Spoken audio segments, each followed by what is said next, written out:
Hello, and welcome to the video, ladies and gentlemen. My name's Dychronic, your host here on this Destiny 2 video, and today we're going to be talking about where the Xur is for April 5th, 2019. He's going to be in his regular location on the planet Io. If you did not know, go over to the rig, make your way over here, and then he is in this first little hut right here. It's not really that complicated. And today he's got a slew of somewhat interesting items, but not very common, if I'm going to be honest. First off, let's talk about Invitations of the Nine.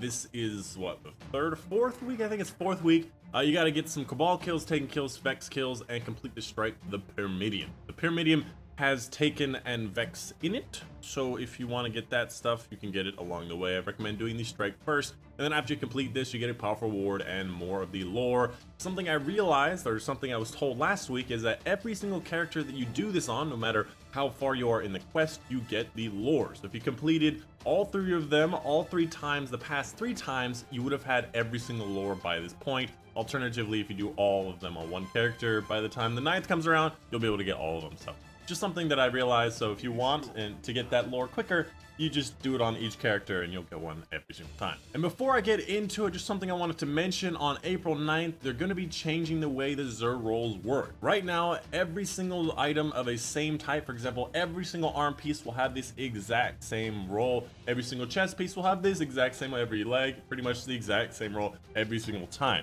On April 9th, these rolls will be random, which is very nice.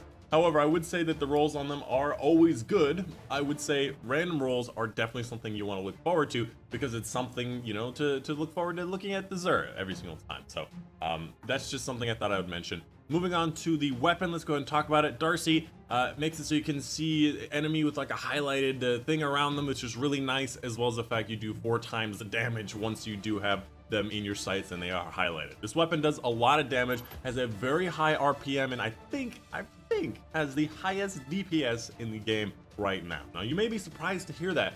Whisper the Worm shoots slowly, has higher total damage, but this weapon has higher DPS.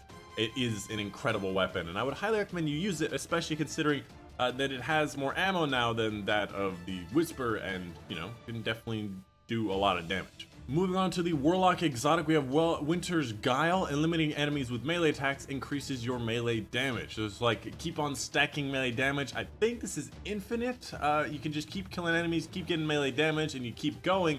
Obviously, there's synergies with impact induction, as well as the fact that these two are really nice. Hand cannon reloader is always nice. There's a lot of very nice things to it, and there is an ornament in case you're interested. Overall, not really that great of an exotic. Melee damage is really not that important, and there's a lot of other melee damage ones that are better. Next up, the Gwynson Chest, a Forsaken exotic for the Hunter. Each Spectral Blade kill you make before going into stealth will restore more of your super energy.